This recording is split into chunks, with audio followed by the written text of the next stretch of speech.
시간 성경 말씀을 보도록 하겠습니다. 고린도전서 9장 1절로 10절 말씀입니다. 고린도전서 9장 1절로 10절 말씀. 자, 교독하겠습니다. 내가 자유인이 아니냐, 사도가 아니냐, 예수 우리 주를 보지 못하였느냐, 주 안에서 행한 나의 일이 너희가 아니냐.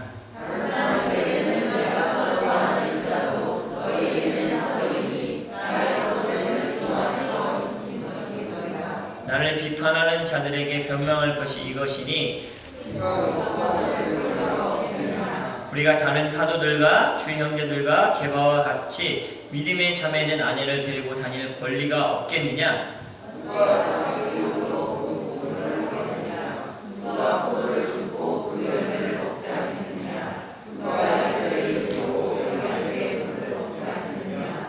네, 6절이 빠졌는데 6절 어찌 나와 바나바만 일하지 않을 권리가 있느냐? 7절 읽으셨습니다. 8절 읽겠습니다. 내가 사람의 예대로 이것을 말하느냐? 율법도 이것을 말하지 아니하냐?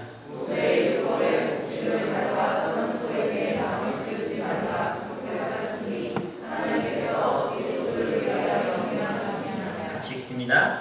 오로지 우리를 위하여 말씀하심이 아니냐. 과연 우리를 위하여 기록된 것이니 밭가는 자는 소망을 가지고 갈며 곡식 떠는 자는 함께 얻을 소망을 가지고 떠는 것이야. 아멘. 이 시간은 특성으로 하나님께 영광 돌리겠는데 우리 유스들 예찬이가 유스 마지막 때 준비하기 시작해서 2달을 준비해서 이제 청년이 됐는데 유스들이 나와서 하나님 앞에 찬양으로 영광 돌리겠습니다.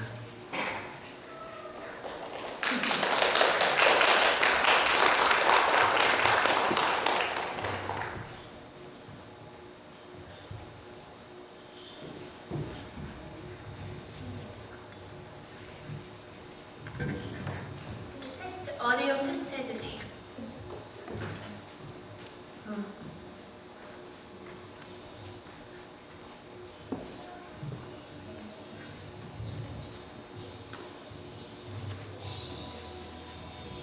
Matt, you gotta turn it up on the thing.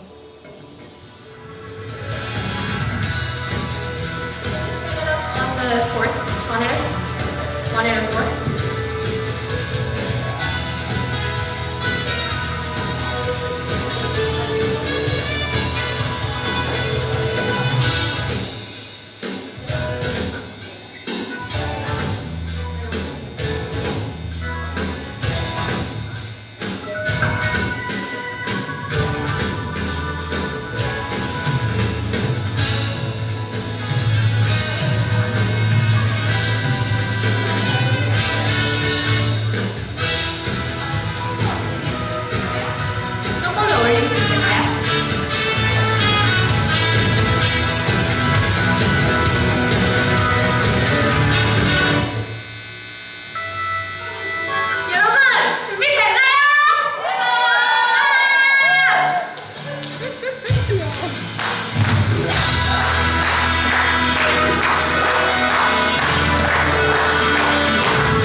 감사합니다. 하나님께 기쁨이 되는 찬양을 올리는 이웃들 또 찬이 축복합니다. 잠깐 기도하겠습니다.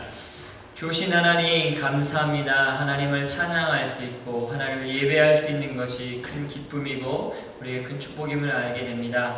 하나님 오늘 시간 하나님의 말씀을 듣습니다. 우리 영의 귀와 마음을 열어주셔서 하나님의 말씀을 들려지고 깨달으시게 허락하여 주시옵소서. 감사하며 예수님의 이름으로 기도합니다. 같이 합시다. 치유와 회복되어 세계를 품자. 오늘 말씀의 제목도 한번 따라할까요? 영적 리더는 이렇게 살아간다. 제가 이번 주 기도를 하면서 가슴에 와닿던 말씀이 한 구절이 있습니다. 누가복음 5장 5절 6절 말씀인데 한번 같이 한번 읽었으면 좋겠습니다. 시작. 시몬이 대답하여 이르되 선생님 우리들이 밤이 새도록 수고하였으되 잡은 것은 없지만은 말씀에 의지하여 내가 그물을 내리이다 하고 그렇게 하니 고기를 잡은 것이 심이 많아 그물이 찢어지는지라. 이 말씀이 우리 인생의 모습을 대변해 주는 것 같습니다. 우리의 삶의 모습과 같다는 생각이 들었습니다. 밤이 새도록 최선을 다해서 수고했지만 손에 잡힌 것이 아무것도 없는 상황 같은 모습들이 우리에게 있을 수 있습니다. 복음을 위해 열심히 달려왔고 또 그렇게 생각하고 목회를 최선을 다했다고 생각하지만 왠지 모르게 이게 잡힌 것이 없고 열매가 없고 수고했는데 이런 마음이 제 마음까지 찾아왔었습니다. 그런데 오늘 베드로의 고백처럼 잡은 것은 없지만 손에 잡힌 것은 없는 것처럼 보이지만 수고의 대가가 없는 것처럼 보이지만 주님의 말씀에 의지하여 한 번 더 깊은 곳에 그물을 내립니다. 여러분도 이렇게 고백할 수 있겠어요. 내가 지금까지 삶을 살아왔는데 이때까지 한 게 무엇이 있을까? 아무것도 없네? 라고 혹시 생각하고 있습니까? 그런 좌절의 마음들이 우리 마음까지 찾아올 때가 있습니다. 하지만 하나님의 말씀, 주님의 말씀에 의지해서 한 번 더 깊은 곳에 그물을 던지는 저와 여러분 되시길 바랍니다. 그러면 고기가 심이 많아서 그물이 찢어질 정도로 열매를 거두게 하신 하나님의 능력을 경험하게 될 것입니다. 지난주 강구하면서 기도를 부탁한 것이 교회 건물을 위해서 기도 부탁을 했습니다. 그래서 건물이 하나 나왔는데 그걸 사고 싶다. 물론 우리가 가진 돈은 100분의 1밖에 없었어요. 그럼에도 불구하고 믿음으로 우리 한번 기도합시다 했는데 연락을 했는데 안타깝게도 교회가 팔렸습니다. 참 안타까운 생각이 많이 들었습니다. 아쉬운 생각도 많이 들고 근데 이것을 통해서 우리에게 주시는 주님의 말씀을 우리는 들을 수 있어야 되는데 그것이 뭐냐면 이전에는 이제 주님의 몸 그리고 하나님의 집이라고 부르는 이 성전, 이 교회를 예배당을 위해서 건축 헌금을 했던 분들이 3명, 4명 정도 소수의 사람들이었습니다. 물론 교회를 사랑하고 주님의 몸을 사랑하지만 그것에 이렇게 해왔던 사람들이 적었습니다. 그런데 이번 기회를 통해서 하나님이 우리에게 주는 메시지는 뭐냐면 우리 세품교회 성도 모두가 한 마음이 돼서 그리고 이 교회 건물을 위해 기도하고 주님의 전을 사모하는 그런 마음이 우리 가운데 있길 예수님으로 축복합니다. 그래서 저 예전에 제가 어렸을 때 섬겼던 모 교회가 건축을 하고 나서 헌당 예배를 드리는데 그때 담임 목사님이 하셨던 말씀이 아직도 마음에 남는데 그게 뭐냐면 여러분 여러분 생애에 교회를 건축하고 그 교회를 성전을 세우는 일은 여러분 인생에 몇 번이나 할 것 같습니까? 한 번도 못할 사람도 여기 있을 것입니다. 왜냐하면 다윗도 하나님의 그리고 그 예배당을 건축하길 너무너무 소원했지만 하나님이 다윗에게는 허락하지 않으셨어요. 물론 그가 다 준비했습니다. 예물도 준비하고 나무도 준비하고 지을 금은 보석 다 준비했지만 그의 아들 솔로몬 때에 하나님이 허락하셨다는 겁니다. 그런데 만약에 저와 여러분에게 하나님이 교회를 허락하시고 하나님의 전을 지을 수 있고 하나님의 전을 세울 수 있고 하나님의 전을 우리가 살 수 있는 그런 축복을 허락하신다면 얼마나 좋겠습니까? 그래서 우리 한 마음과 한 뜻으로 여러분 기도하고 마음을 모았으면 좋겠습니다. 아멘이십니까? 네. 어느 성도분이 건축 헌금을 하셨어요. 지난주에 그 이야기를 듣고 일을 해서 오래간만에 일을 했는데 쉬다가 일을 받은 월급 그 첫 예물로 다 드렸습니다. 감사하고 기쁘고 그것을 보면서 우리 교회 성도들이 한 마음이 되는 것을 보게 됩니다. 여러분, 저와 여러분을 통해서 이루실 하나님의 뜻, 지금 아무것도 없는 것 같고 작은 거 없는 것 같지만 주님 말씀에 의지하여 순종하여 드릴 때 놀라운 열매를 얻게 될 줄로 믿습니다. 고린도전서 9장은 바울의 사도됨을 비난하는 사람들에게 그런 사람들이 많이 있었습니다. 그런 사람들을 향해서 이제 자신이 개척하고 복음을 전하고 목회를 했던 고린도 교회를 향해서 너희만은 그러면 안 되지. 너희만은 나를 이해하고 있지. 너희는 나를 사도로 인정하고 있지 하면서 오늘 그 목회자였던 사도였던 선지자였던 또 선교사였던 바울이 이야기를 전해주는 메시지입니다.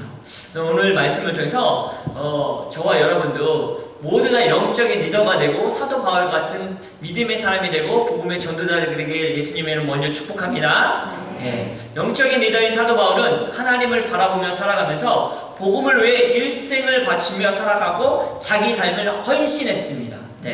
근데 이 영적인 리더로서의 수고와 헌신이 있었지만 아픔과 고통도 있었어요. 뭐요? 오늘 보니까 비난과 비판하는 사람도 있었어요. 너는 사도가 아니야! 라는 이야기를 듣게 되는 거예요. 자, 그렇지만 그것을 오늘 메시지를 통해서 오늘 말씀을 통해서 그렇지만 영적인 리더는 이렇게 살아가야 된다라고 사도 바울은 우리에게 전해주고 있습니다. 첫 번째입니다. 자, 따라서 복음으로 살아간다. 1절과 2절 말씀 같이 읽겠습니다. 시작. 내가 자유인이 아니냐? 사도가 아니냐? 예수 우리 주를 보지 못하였느냐? 주 안에서 행한 나의 일을 너희가 아니냐? 다른 사람들에겐 내가 사도가 아닐지라도 너에게는 사도이니 나의 사도됨을 주 안에서 인치신 것이라. 한번 옆 사람을 보여 축복해 줄까요? 복음으로 살아가십시오.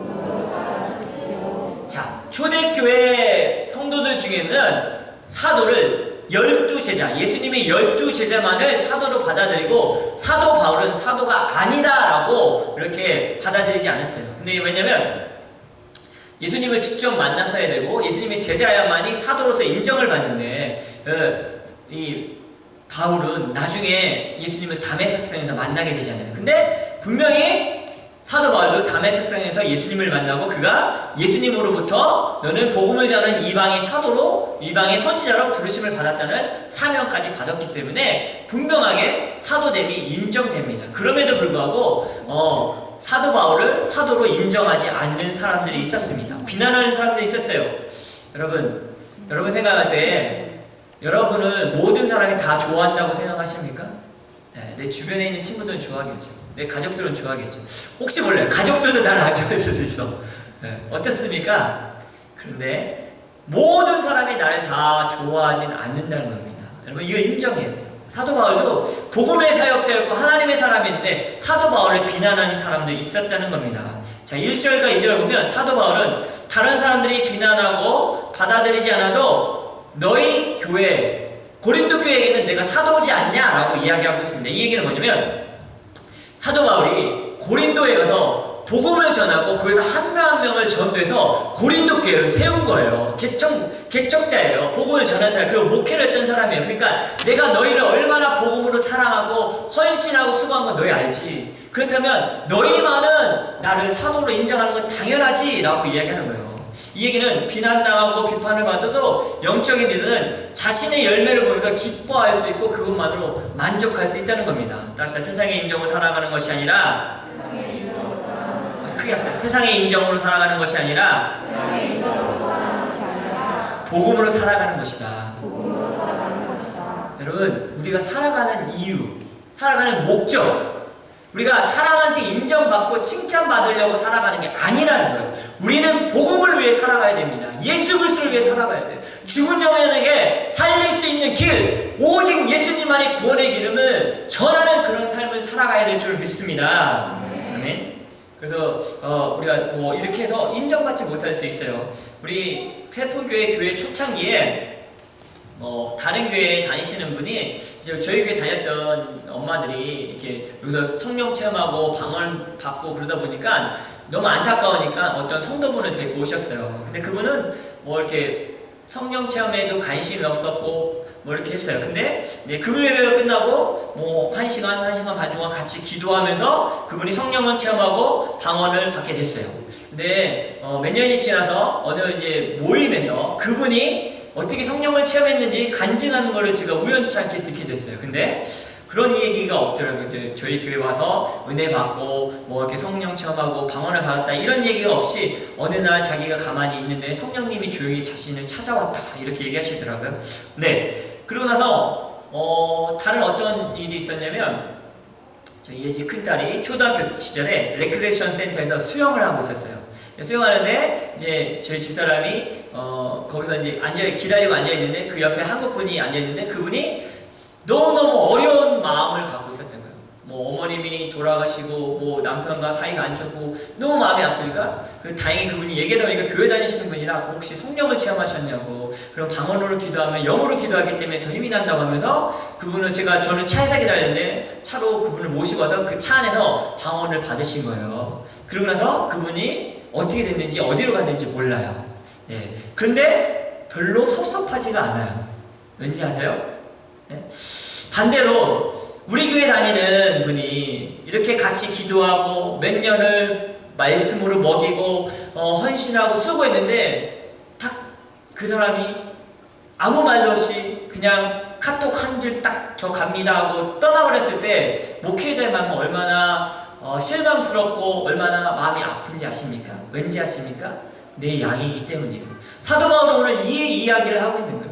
다른 사람한테 비난하는 건 나는 상관이 없어. 왜? 내가 그들을 위해서 내가 복음을 헌신하지도 않고 그들에게 말씀을 뭐 가르치지 않고 목회를 하지 않았어. 그러나 고린도 교회 나는 너희를 위해서 기도하고 내가 눈물 흘리고 목회한 너희 사랑하는 나의 교회 너희는 나를 사도로 인정하는 게 당연하지 라고 말해주고 있는 거예요. 이게 복음으로 살아가는 자들, 복음으로 자녀를 낳은 자들의 삶이라는 겁니다. 여러분 복음으로 많은 자녀들을 낳으시길 예수님의 이름으로 축복합니다. 바울은 왜 살아갑니까? 복음을 위해 살아갑니다. 예수 그리스도를 증거하는 것이 삶의 목표이고 목적이었습니다. 영적인 리더는 복음을 위해 살아가야 된다는 겁니다. 사람에게 칭찬받고 높임을 받고 인정받으려고 살아가는 것이 아니라 복음을 위해 살아가는 자들입니다. 다시 한번 말하지만 우리 모두는 영적인 리더가 되어야 됩니다. 아멘. 그리고 우리 복음으로 살아가길 바랍니다. 두 번째입니다. 3절과 9절 말씀 같이 읽도록 하겠습니다. 시작. 나를 비판한 자들에게 변명할 것이 이것이니 우리가 먹고 마실 권리가 없겠느냐? 우리가 다른 사도들과 주의 형제들과 게바와 같이 믿음의 자매된 아내를 데리고 다닐 권리가 없겠느냐? 어찌 나와 바나바만 일하지 아니할 권리가 없겠느냐? 누가 자기 비용으로 군 공무를 하겠느냐? 누가 포도를 심고 그 열매를 먹지 아니하겠느냐? 누가 양떼를 기르고 그 양떼의 젖을 먹지 아니하겠느냐? 내가 사람의 예대로 이것을 말하느냐? 율법도 이것을 말하지 아니하냐? 모세의 율법에 곡식을 밟았다는 소에게 망을 씌우지 말라 기록하였으니 하나님이 어찌 소들을 위하여 염려하심이냐? 따라합시다. 서로 사랑하며 살아가라.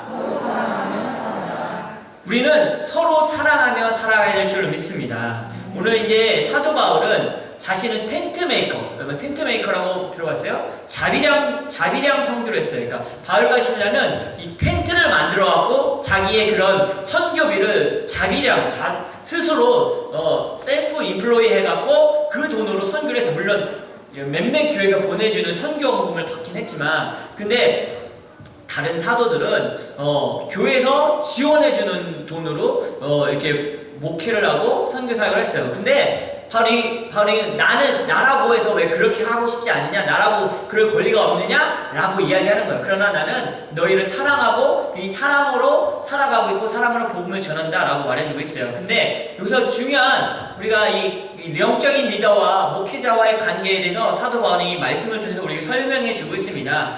여러분 하나님이 서로 사랑하며 섬기고 살아가라고 하신 말씀을 기억해야 되는데 오늘 7절에 보면 이제 누가 자기 비용으로 군 복무를 하겠느냐? 누가 포도를 심고 그 열매를 먹지 않겠느냐? 누가 양떼를 기르고 그 양떼의 젖을 먹지 않겠느냐? 라고 하는 이야기는 무슨 말씀이냐면 여러분 군대 갔는데 농담으로 그러죠. 야, 너 군대 가면 저기 PX에서 총 사가야 되고 군복 사가야 된다 하는데 그렇습니까? 절대 아니죠. 군대는 정부에서 다 대주죠. 총도 주고 옷도 주고 먹을 것도 다 줘요. 왜? 군복무를 해야 되니까. 그리고 어떤 사람은 이 포도를 심었어요. 그럼 그 열매 따먹는 건 당연하고, 양치기가 양을 이렇게 키우면 그 양 젖을 먹는 게 당연한 거예요. 이거를 왜 이야기하고 있냐면, 이 교회를 향해서 이 교회가 사역자들을 어떻게 돌봐주고 도와줘야 되는지에 대해서 이야기해 주는 거예요. 다시 말하면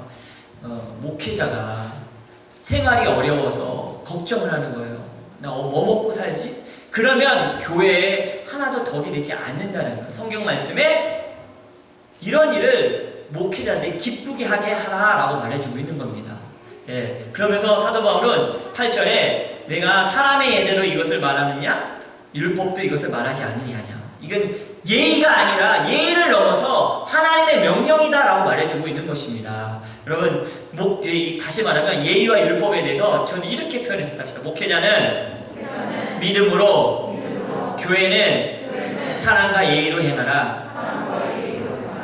너무 감사한 거는 저희 교회는 정말 목회자를 사역자들 잘 섬겨주고 도와주고 또 우리 같이 사랑하는 이 모습이 너무너무 있어서 너무 감사합니다. 9절 말씀에 곡식을 밟아 떠는 소에게 망을 씌우지 말라. 이거 뭐냐면 곡식을 이렇게 추수하는 이 돌면서 이렇게 밟으면서 하는 그 소에게 망을 씌우지 말라는 거는 일을 하는 사람에게는 그 먹을 것을 충분히 제공해 주라는 겁니다.